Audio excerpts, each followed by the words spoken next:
अस्सलामुअलैकुम दोस्तों, कैसे हैं आप सब। मैं आप सबको यूट्यूब चैनल इंग्लिश लिटरेचर पे वेलकम कहती हूँ। आज जो इस वीडियो के अंदर हम टॉपिक कवर करने जा रहे हैं उस टॉपिक का नाम है व्हाट इज़ लिटरेरी क्रिटिसिज्म। बहुत ही इम्पॉर्टेंट और बहुत ही इंटरेस्टिंग टॉपिक है और इस वीडियो को देखकर आपको इस टॉपिक के बारे में बहुत कुछ नया जानने को मिलेगा। इस वीडियो में हम लोग basic concepts of literary criticism को देखेंगे। हम लोग इसके अलावा इसकी टाइमलाइन को देखेंगे। टाइमलाइन के अलावा हम लोग बात करेंगे कि रोल ऑफ क्रिटिक्स क्या होता है और टाइप्स ऑफ क्रिटिक्स क्या हैं। तो without wasting any single time अपने वीडियो को स्टार्ट करते हैं। पहले हम बात करते हैं क्रिटिसिज्म की, क्योंकि हमारे पास यहाँ पे दो वर्ड्स हैं, लिटरेरी, क्रिटिसिज्म। तो हम लोग अभी इसका एक वर्ड उठाते हैं, वो है क्रिटिसिज्म। क्रिटिसिज्म क्या होता है? आज से पहले हमें पता था कि क्रिटिसिज्म नेगेटिव चीज़ को कहते हैं, क्रिटिसाइज करने को कहते हैं, कि जब भी हम किसी पर्सन की बुराई करते हैं वो क्रिटिसिज्म होता है। लेकिन आज के बाद मीन्स टू से जब से हम लिटरेचर में आए हैं उसके बाद से, और जब से हम लोगों ने लिटरेरी क्रिटिसिज्म का नाम सुना उसके बाद से हमें पता लग गया कि क्रिटिसिज्म जो है ना वो सिर्फ बुराई करना नहीं होता, किसी की अच्छाई बताना भी क्रिटिसिज्म ही होता है। ऐसे ही है ना। तो क्रिटिसिज्म का मतलब क्या होता है? जब हम किसी चीज़ की अच्छाई भी बताएं और साथ में किसी चीज़ की बुराई भी बताएं, इकट्ठे नहीं। फॉर एग्जांपल मैं कहती हूँ, यार तुम कितना कमाल का लिखती हो, तो ये मैंने ये किया, ये मैंने क्रिटिसिज्म दिया, उसकी मैंने तारीफ़ की। और मैं कहूँ यार तुम कितना फजूल लिखती हो ना, तो ये मैंने ये किया, क्रिटिसिज्म किया उसकी बुराई करके। ठीक है। तो क्रिटिसिज्म जो है ना वो दोनों तरह का होता है, पॉजिटिव भी और नेगेटिव भी। ठीक है। फिर लिटरेरी क्रिटिसिज्म क्या है? लिटरेरी किसे कहते हैं? लिटरेरी का मतलब होता है राइटिंग स्टाइल या स्टडी, ठीक है, या कंटेंट ऑफ लिटरेचर। लिटरेरी का कंसर्न लिटरेचर से होता है। तो फिर लिटरेरी क्रिटिसिज्म क्या होगा? लिटरेचर पे क्रिटिसिज्म करना, ऐसे ही है ना।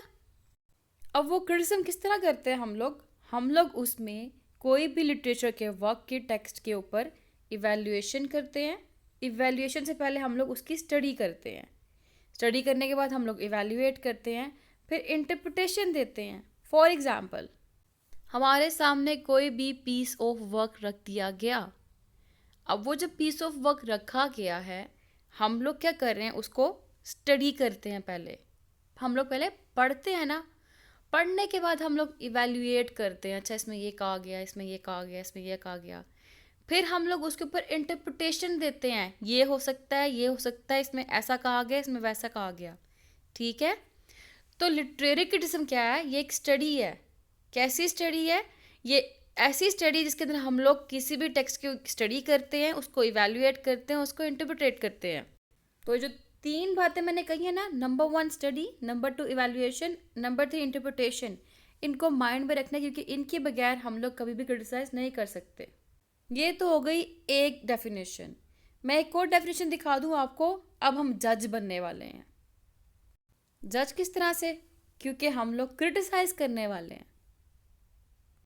जैसा कि मैंने सामने लिखा हुआ है, द आर्ट और practice of judging and commenting on the qualities and character of literary works. कि ऐसी आर्ट जिसके अंदर हम लोग या तो जजमेंट पास करते हैं या कमेंट करते हैं, किस चीज़ के ऊपर? जो भी लिटरेरी वर्क्स है उनके ऊपर। ठीक है। इन शॉर्ट वही बात कि हम लोग क्रिटिसाइज करते हैं।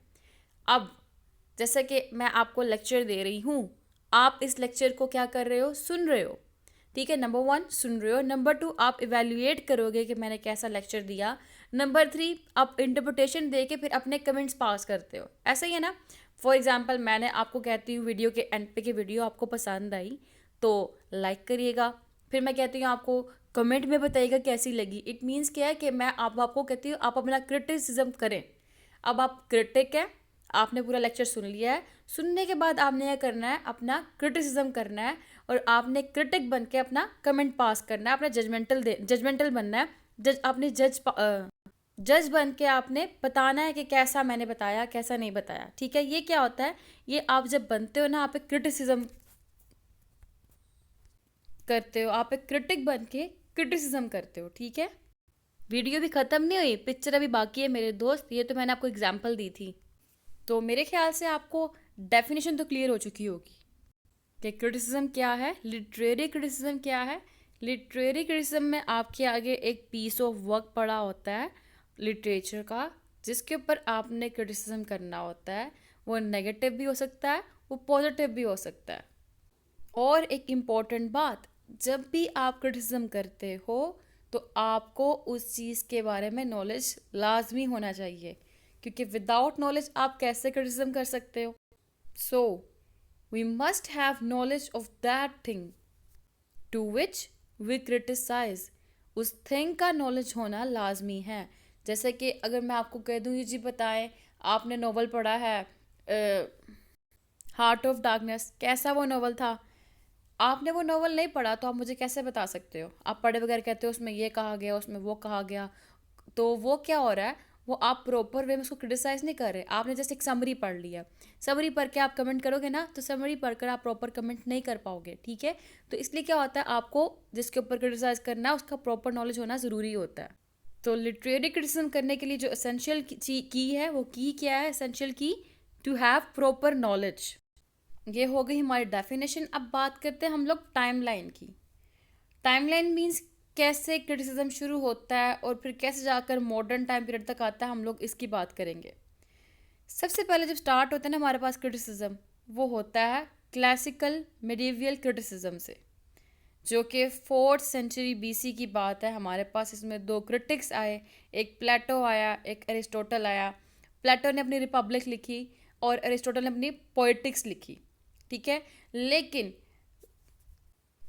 एरिस्टोटल बाद में आया प्लेटो के, फिर भी एरिस्टोटल जो है वो फर्स्ट क्रिटिक काउंट होता है।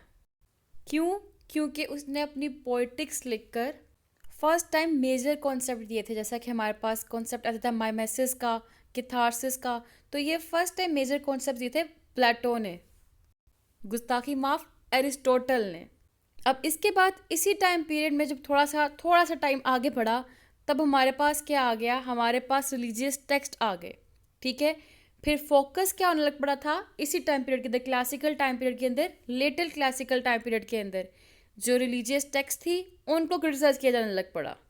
फिर इस टाइम पीरियड के बाद हमारे पास जो नेक्स्ट टाइम आया वो है रेनाइसा क्रिटिसिज्म का। इस क्रिटिसिज्म ने जो क्लासिकल आइडियाज़ थे of unity of form and content, ठीक है, इन चीज़ को इसने फर्दर डेवलप किया था। और इनका बिलीव था कि जो लिटरेचर है ना वो सेंट्रल टू कल्चर है। रेनाइसा क्रिटिसिज्म की जो बर्थ थी ये 1498 में हुई थी with the recovery of classic text. Specially इसमें एरिस्टोटल की पोएटिक्स इंक्लूड थी। जॉर्जिया वाला नाम का पर्सन था, इसने एरिस्टोटल की पोएटिक्स की लैटिन ट्रांसलेशन की हुई थी और वो एक क्लासिकल टेक्स्ट थी और उसकी रिकवरी की गई थी 1498 में, ठीक है। उसकी बेस पे क्या हुआ था, ये रेनाइसा क्रिटिसिज्म स्टार्ट हुआ था। और इस टाइम पे जो एरिस्टोटल के वर्क्स थे, स्पेशली पोएटिक्स, उसने बहुत ज़्यादा इन्फ्लुएंस किया था। और वो इन्फ्लुएंस जो था वो 18th सेंचुरी तक रहा था क्रिटिसिज्म के ऊपर। लोडोविको नाम का एक बंदा था जो कि रेनाइसा क्रिटिक्स का सबसे इन्फ्लुएंशियल क्रिटिक माना जाता है। और इसने क्या किया था, इसने जो एरिस्टोटल की पोएटिक्स थी उसके ऊपर कमेंट्रीज लिखी थी 1570 में। अब बात करते हैं नेक्स्ट एज की, वो है इनलाइटमेंट क्रिटिसिज्म। इसका जो टाइम पीरियड है ये 1700 से 1800 के ड्यूरेशन में चलता है। इस ड्यूरेशन में जो क्रिटिसिज्म था ना, लिटरेरी क्रिटिसिज्म, वो और ज़्यादा पॉपुलर हो गया था। इस टाइम पीरियड में प्रिंटिंग जो है ना वो भी बहुत ज़्यादा आम हो गई थी। अब उसकी आम होने की बेस पे क्या हुआ कि जो क्रिटिसिज्म था, वो क्रिटिकल जो रिव्यूज़ थे वो जर्नल्स की फॉर्म में आने लग पड़े, मैगजीन की फॉर्म में आने लग पड़े। और इसी टाइम में हमारे पास सबसे बड़े जो थे ना सेटरिस्ट, वो सामने आए, जिनका नाम है जोनाथन स्विफ्ट। उन्होंने गुलिवर ट्रेवल्स लिखी थी इस टाइम पीरियड के अंदर। और फिर बात आता है हमारे पास next 19th century romantic criticism. ये जो थी ब्रिटिश रोमांटिक की बहुत बड़ी मूवमेंट काउंट होती है अर्ली 19th सेंचुरी में। इन्होंने न्यू एस्थेटिक आइडियाज़ इंट्रोड्यूस करवाए थे थ्रू लिटरेरी स्टडीज़। और इस टाइम पे ये कहा गया था कि जो लिटरेचर का आइडिया है ना, वो हर टाइम ये नहीं कि ब्यूटीफुल रहे, नोबल रहे, परफेक्ट रहे, लेकिन जो लिटरेचर इटसेल्फ है ना, ये कॉमन सब्जेक्ट के बारे में बात कर सकता है। क्योंकि 19th सेंचुरी से पहले क्या था, जैसा कि मैंने बताया, एनलाइटमेंट का जो टाइम था ना, उसमें स्टाइलिस्टिक जो है ना, जो प्रेजेंटेशन थी, वर्ड्स की सिलेक्शन थी, उस पर बहुत ज़्यादा ध्यान दिया जाता था। कि आपके वर्ड जो डेकोरेटिव हों, आपके स्टाइल जो है लिखने का वो अच्छा हो, आपने ब्यूटीफुल वे में लिखना है, आपने नोबल और परफेक्ट वे में लिखना है, ठीक है। लेकिन इस टाइम पे क्या कहा गया, इस टाइम पे कहा गया रोमांटिक टाइम पीरियड पे कि नहीं, जो आपका जो सब्जेक्ट्स है ना वो कॉमन सब्जेक्ट भी हो सकते हैं, आप जो सब्लाइम थीम देख सकते हो उसके अंदर। और इसके अलावा जो इस टाइम पीरियड का सबसे बड़ा क्रिटिक कंसिडर किया जाता है वो है मैथ्यू ऑर्नल्ड। मैथ्यू ऑर्नल्ड ने ना एक डेफिनेशन दी थी, वो कहते हैं द आर्ट ऑफ वो कहता है this discipline attempts to formulate aesthetic and methodological principles on the basis of which the critic can evaluate the text. Which discipline? The literary studies, ठीक है, literary criticism। इसने इसके बारे में बात कही कि ये ऐसा डिसिप्लिन है जो फॉर्मुलेट करता है एस्थेटिक और मैथोलॉजिकल प्रिंसिपल को, जिसकी बेस पे एक क्रिटिक जो है ना वो टेक्स्ट को इवेल्युएट करता है, यानी कि वही बात, स्टडी करना, इंटरप्रेट करना, इवेल्युएट करना। जब एक क्रिटिक टेक्स्ट को स्टडी करता है ना, उसके बाद स्टडी करने के बाद वो इवेल्युएट करता है लिखा क्या है, फिर वो इंटरप्रिटेशन देता है, फिर वो क्रिटिसाइज करता है। ये डेफिनेशन है उसी चीज़ को रेफर कर रही है। खैर 19th सेंचुरी के बाद हमारे पास नेक्स्ट आता है टाइम पीरियड, वो है द न्यू क्रिटिसिज्म का। ये जो है ना बहुत ही इंपॉर्टेंट मूवमेंट काउंट होती है बाकी सब के मुकाबले के अंदर। ये जो द न्यू क्रिटिसिज्म है ना, अगर हम इस टाइम पीरियड की अर्ली सेंचुरी की बात करें तो अर्ली सेंचुरी में जो स्कूल हमारे पास आया था उसको रशियन फॉर्मलिज्म कहा जाता है। और ये कब स्टार्ट हो रही है? 20th सेंचुरी में स्टार्ट हो रही मूवमेंट, ठीक है। पहले रशियन फॉर्मलिज्म आता है इसके अंदर, फिर हमारे पास आता है न्यू क्रिटिसिज्म। और ये दोनों लिंक जो है ना, दोनों मूवमेंट जो है रशियन फॉर्मलिज्म की और न्यू क्रिटिसिज्म की, आपस में लिंक्ड है। और ये न्यू क्रिटिसिज्म, इसका पर्पस क्या है? Close reading of the text. अब क्या कहने लग पड़े ये लोग? ये कहते थे इसके अंदर कि जो राइटर है वो मैटर नहीं करता, जो राइटर ने लिख दिया वो मैटर करता है। मीन्स टू से, अगर मैं एक राइटर हूँ तो मैं मैटर नहीं करूँगी, मैंने जो वर्क लिखा क्रिटिक के लिए वो वर्क मैटर करेगा। इन्होंने यह कहा कि text it self has meaning, text का अपना एक मतलब है। हम लोग को टेक्स्ट की रीडिंग करनी चाहिए क्लोजली, ठीक है। और टेक्स्ट जो है वो खुद ही अपने मीनिंग क्रिएट करती है। हम लोग को जो मीनिंग है, मीनिंग जो निकालने के लिए ना टेक्स्ट के, कोई दूसरे रिसोर्सेज को नहीं देखना पड़ेगा। मिसाल के तौर पे आपके सामने एक लिटरेरी वर्क लिखा हुआ पड़ा है, आप जो उसको पढ़ रहे हो, कहता है जो लिखा है ना उस वर्क के अंदर वहीं पे आपको मीनिंग मिल जाएंगे। टेक्स्ट इटसेल्फ हैज़ मीनिंग, ठीक है। इस न्यू क्रिटिसिज्म को एंग्लो अमेरिकन लिटरेरी क्रिटिसिज्म भी कहा जाता है। ये मैंने बताया आपको अर्ली मिड 20th सेंचुरी में आई थी हमारे पास, और मैंने बताया कि पोस्ट वर्ल्ड वॉर के बाद आई थी ये वाली मूवमेंट, ये क्रिटिसिज्म। इसमें जो इम्पोर्टेंट राइटर है हमारे पास, इम्पोर्टेंट क्रिटिक्स है, वो है T.S. Eliot, Robert Penn, Sir William Empson, John Crowe Ransom, I.A. Richard, Allen Tate, Cleanth Brooks. ये इंपॉर्टेंट क्रिटिक्स है हमारे पास। इसके पास बाद आती है हमारे पास थेरी, ठीक है। लिटरेरी थेरी जो है ना, एक वास्ट कॉन्सेप्ट है, बहुत बड़ा कॉन्सेप्ट है। अगर हम जनरली बात करें ना, तो इसमें हम लोग लिटरेचर की नेचर को ना स्ट्रिक्ट सेंस में सिस्टमेटिकली स्टडी करते हैं, ठीक है। ये प्रैक्टिकल कॉन्सेप्ट होता है, यानी कि हम लोग जब प्रैक्टिकल रीडिंग करते हैं लिटरेचर की, उसको हम लोग लिटरेरी थेरी कहते हैं। लिटरेरी क्रिटिसिज्म जो है ना वो पार्टिकुलर वे में स्टडी होती है, लेकिन लिटरेरी थेरी जो होती है ना, ये एक वास्ट स्टडी होती है, बहुत बड़ा कॉन्सेप्ट है। इसको हम लोग इन डिटेल जो है ना नेक्स्ट वीडियो में डिस्कस करेंगे। अभी हम लोग ना सिर्फ और सिर्फ क्रिटिसिज्म की ही बात करते हैं। तो अभी आपको जो टाइम लाइन है, इसका जो बेसिक कॉन्सेप्ट था, डेफिनेशन, वो तो क्लियर हो चुका होगा लिटरेरी क्रिटिसिज्म का। अब बात करते हैं लिटरेरी क्रिटिक्स की, कि जब उन्होंने एनालाइज करना हो लिटरेरी वर्क को तो वो किस किस्म के क्वेश्चंस पूछते हैं। बेसिकली वो पूछते हैं, उनका जो मेन कंसर्न होता है वो होता है फिलोसॉफिकल कंसर्न, साइकोलॉजिकल कंसर्न उनका होता है, फंक्शनल एंड डिस्क्रिप्टिव कंसर्न होता है, कि वो देखते हैं टेक्स्ट की जो नेचर है, उसकी नेचर के अंदर इन चीज़ों का क्या क्या रोल है। फॉर एग्जाम्पल, उनको एक टेक्स्ट दे दी गई है, अब वो जब टेक्स्ट पढ़ेंगे ना तो वो देखेंगे इनमें टेक्स्ट की नेचर क्या है। क्या वो टेक्स्ट की नेचर फिलोसॉफिकल है, क्या वो टेक्स्ट की नेचर साइकोलॉजिकल है, क्या वो टेक्स्ट की नेचर जो है फंक्शनल है, क्या वो टेक्स्ट नेचर डिस्क्रिप्टिव है। इनमें से कौन सी नेचर जो है वो टेक्स्ट के अंदर पाई जा रही है। फॉर एग्जाम्पल, अगर हम बात करते हैं मिल ऑन द फ्लोर्स की, हमारे पास मिल ऑन द फ्लोर्स नॉवल रख दिया गया जो कि जॉर्ज एलियट ने लिखा है। हम जब वो नॉवल के टेक्स्ट की रीडिंग करेंगे ना तो हमारा क्या कंसर्न होगा, उस टेक्स्ट की नेचर कैसी है। तो जब हम पढ़ेंगे देखेंगे वो टेक्स्ट जो है वो स्ट्रीम ऑफ कॉन्शियसनेस की फॉर्म में लिखा गया है, उसमें साइकोलॉजिकल एलिमेंट बहुत ज़्यादा दिखाए गए हैं, कि जो उसमें एक बेटी है मैगी वो अपना गुस्सा अपनी डॉल के ऊपर निकालती है, अपने बाल काट लेती है, ठीक है। अब घर छोड़ के जिप्सी के साथ भाग जाती है। क्या है, हम लोग देख रहे हैं इसकी नेचर क्या थी। हम लोगों ने जब स्टडी की, ये सब कुछ देखने पर पता लगा इसकी जो नेचर थी ना, वो साइकोलॉजिकल नेचर थी टेक्स्ट की। इसी तरह अगर हम लोग बात करें एक ऐसे पीस ऑफ वर्क इसके अंदर बड़े इंपॉर्टेंट आइडियाज़ दिए हुए हैं, बहुत ही डिफ़िकल्ट वे में लिखा हुआ है, तो उसकी फ़िलोसॉफिकल नेचर होगी। और इसके अलावा मैं आपको इम्पोर्टेंट बात बताऊं कि आप जब लिटरेरी वर्क पढ़ रहे होते हो तो आप किस तरह क्रिटिसिज्म कर रहे होते हो उसके ऊपर। आप अनकॉन्शियसली कर रहे होते हो किस तरह से। जैसा कि अब आप कोई नॉवल पढ़ रहे हो, हार्ट ऑफ डार्कनेस पढ़ रहे हो आप। जब हार्ट ऑफ डार्कनेस आप पढ़ रहे हो नॉवल, तो आप पढ़ते हो, उसमें कहोगे कि इसमें राइटर ने ये वाली बात की है, राइटर इसमें ये कहता है, इसमें ये कहता है, एंड सो ऑन। ठीक है, ये कर रहे हो आप ये कर रहे हो कि ऑन वन टाइम आप रीडिंग कर रहे हो, स्टडी कर रहे हो उसकी, ऑन द अदर टाइम आप साथ साथ ही उसके साथ साथ ही ना एक प्रैक्टिकल लिटरेरी क्रिटिक के तौर पे भी काम कर रहे हो। हाँ जी बिल्कुल, आप साथ साथ प्रैक्टिकल क्रिटिसिज्म भी कर रहे हो। किस तरह से कि एक तरफ आप लिटरेरी वर्क पढ़ रहे हो, दूसरी तरफ आप उस वर्क के ऊपर क्रिटिसिज्म को अप्लाई कर रहे हो। जब हम अप्लाई करते हैं क्रिटिसिज्म को, तो उसका मतलब क्या होता है, हम लोग प्रैक्टिकल परफॉर्म कर रहे हैं। अब जो क्रिटिसिज्म है ना, इसकी दो मेजर टाइप्स, दो मेजर बाउंड्री, दो मेजर कंसर्न होते हैं। एक होता है थ्योरेटिकल क्रिटिसिज्म, एक होता है प्रैक्टिकल क्रिटिसिज्म। अब जब हम थ्योरेटिकल क्रिटिसिज्म की बात करते हैं, इसका मतलब क्या है, हम लोग थेरी की बात कर रहे हैं। इसमें जो थेरी है, प्रिंसिपल्स हैं, टेनेट्स हैं, उनके रूल्स को फॉर्मुलेट किया जाता है थ्योरेटिकल के अंदर। ठीक है, कि ये थेरी है, इसके ये टेनेट्स हैं, इसके ये प्रिंसिपल हैं, इसके ये रूल्स हैं। लेकिन प्रैक्टिकल में ये करते हैं, प्रैक्टिकल क्रिटिसिज्म में हम लोगों ने जो ये थ्योरेटिकल में फॉर्मुलेट किया होता है ना, उनको अप्लाई करते हैं। मीन्स ये थेरी है, ये इसके ऊपर ये अप्लाई हो रही है, ये रूल्स हैं, ये इसके ऊपर ये अप्लाई हो रहे हैं, ये प्रिंसिपल्स हैं, ये इसके ऊपर अप्लाई हो रहे हैं। जैसे कि हार्ट पोस्ट कलोनियल का एक कॉन्सेप्ट है, क्रिटिसिज्म है।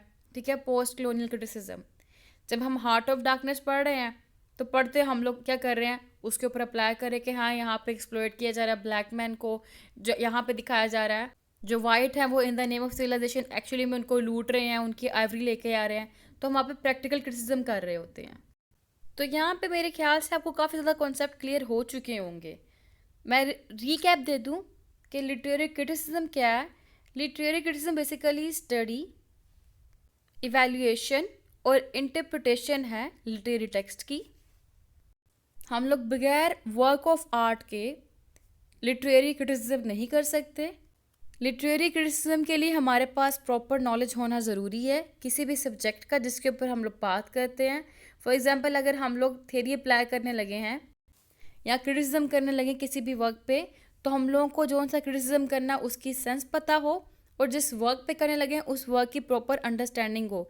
जैसा कि हार्ट ऑफ डार्कनेस है, हम लोगों ने उसको पोस्ट कलोनियल क्रिटिसिज्म अप्लाई करना है, तो हमें पोस्ट कलोनियल क्रिटिसिज्म का सारा पता हो और हार्ट ऑफ डार्कनेस की सारी सारी स्टोरी पता हो। ठीक है, तो ये हो गया प्रॉपर नॉलेज होने वाली बात। और टाइमलाइन के अकॉर्डिंग हमने बात की थी, तो टाइमलाइन के अकॉर्डिंग पहले हमारे पास आता है क्लासिकल मेडिवियल क्रिटिसिज्म, जिसमें हमारे पास प्लेटो का नेम और एरिस्टोटल का नेम बहुत ज़्यादा फेमस है। एरिस्टोटल की पोइटिक्स फेमस है। फिर रेनाइसा क्रिटिसिज्म आया, जिसके अंदर हमारे पास जो कमेंट्रीज ऑफ एरिस्टोटल पोइटिक्स थी वो फेमस है। फिर हमारे पास इसके बाद आता है एनलाइटमेंट क्रिटिसिज्म, जिसके अंदर हमारे पास बहुत ज़्यादा क्रिटिसिज्म प्रोड्यूस किया गया मैगजीन के अंदर, जर्नल्स के अंदर, रिव्यूज़ के अंदर। फिर हमारे पास 19th सेंचुरी क्रिटिसिज्म आया, इसमें हमारे पास मैथ्यू आर्नोल्ड का नेम बहुत ज़्यादा फेमस है। फिर उसके बाद हमारे पास द न्यू क्रिटिसिज्म आ गया, जिसको एंग्लो अमेरिकन लिटरेरी क्रिटिसिज्म भी कहा जाता है। ये अर्ली मिड 20th सेंचुरी में आया था, पोस्ट वर्ल्ड वॉर के बाद आया था। और क्लोज रीडिंग की जाती है इसके अंदर, टेक्स्ट रीडिंग जो है वो क्लोजली करना, टेक्स्ट इंपॉर्टेंट है, टेक्स्ट इटसेल्फ हैज़ मीनिंग। फिर हमने बात की थेरी की, लिटरेरी थेरी जो है इसको हम लोग कहा था इन डिटेल नेक्स्ट लेक्चर में डिस्कस करेंगे। फिर हमने बात की कि जो क्रिटिक होता है जब वो वर्क ऑफ आर्ट को एनालाइज करता है तो कौन से क्वेश्चंस माइंड में रखता है कि जो आर्ट है, जो लिटरेचर प्रोड्यूस किया गया, उसकी नेचर क्या है, नेचर फिलोसॉफिकल है या साइकोलॉजिकल है या फंक्शनल है या डिस्क्रिप्टिव है। फिर हमने बात की कि जो क्रिटिसिज्म है ट्रेडिशनली दो वेज में किया जाता था। ट्रेडिशनली मैंने वर्ड बोला है, ठीक है, वो दो वेज कौन से थे, थ्योरेटिकल और प्रैक्टिकल। थ्योरेटिकल में हम देखते हैं कि थ्योरी क्या है, प्रिंसिपल्स क्या है, टेनेट्स क्या है। प्रैक्टिकल में क्या करते हैं हम उन थ्योरी का, उन प्रिंसिपल्स का, उन टेनेट्स का अप्लाई करते हैं, एप्लीकेशन करते हैं किसी भी वर्क के ऊपर। तो आई होप के व्हाट इज लिटरेरी क्रिटिसिज्म, और इसकी हिस्ट्री और इसकी बेसिक्स आपको क्लियर हो चुकी होंगी। कोई कन्फ्यूजन हो तो आप कमेंट्स में पूछ सकते हैं, मैं आपको क्लियर कर दूंगी। और अब क्या है, अब आपका टाइम है क्रिटिक बनने का, और आपने क्रिटिक बन के एनालाइज करना है इस वीडियो को, और कमेंट में क्रिटिसिज्म करके बताना है कि आपको ये वीडियो कैसी लगी। क्रिटिसिज्म क्या होता है, पॉजिटिव भी और नेगेटिव भी। थैंक यू सो मच, दुआ में खास याद रखिएगा। अल्लाह हाफिज़।